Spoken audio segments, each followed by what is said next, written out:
Еще одна авиакатастрофа, вторая за последние 2 дня, на этот раз в Африке. Самолет алжирских авиалиний, который совершал рейс в Алжир из столицы другого африканского государства Буркина-Фасо, разбился в Северном Мали. По последним данным, на борту находилось 116 человек, большинство из них французы.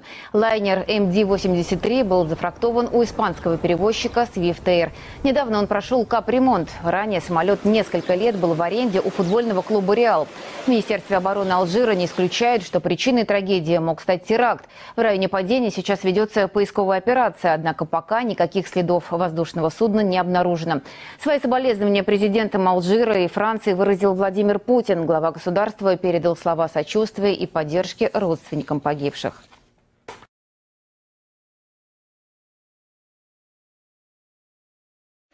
Пътнически самолет с 110 души на борда изчезна по време на полет от Буркина Фасо за Алжир. Машината най-вероятно се е разбила на територията на Мали.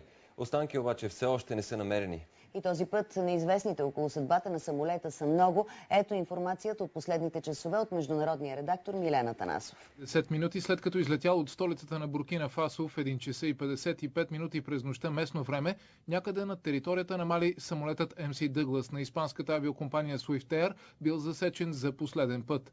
Малко преди това пилотите поискали промяна на курса заради буря. После машината изчезнала от екрана на радарите. Самолетът се е разбил в централната част на Мали между Гао и Тесалит, заяви следобед командващия мисията на ООН в Мали генерал Кокое Сиен.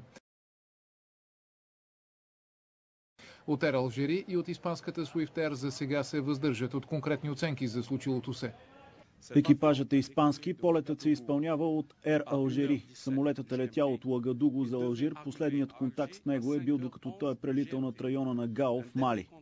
Министърът на транспорта на Буркина Фасо съобщи, че сред 110 пътници е имало 51 французи, 27 граждани на Буркина Фасо, 8 ливанци, 5 канадци, 6 алжирци, 4 германци, 2 граждани на Люксембург, 1 швейцарец, 1 белгиец, 1 нигериец, 1 египтянин, украинец, камерунец и 1 малиец.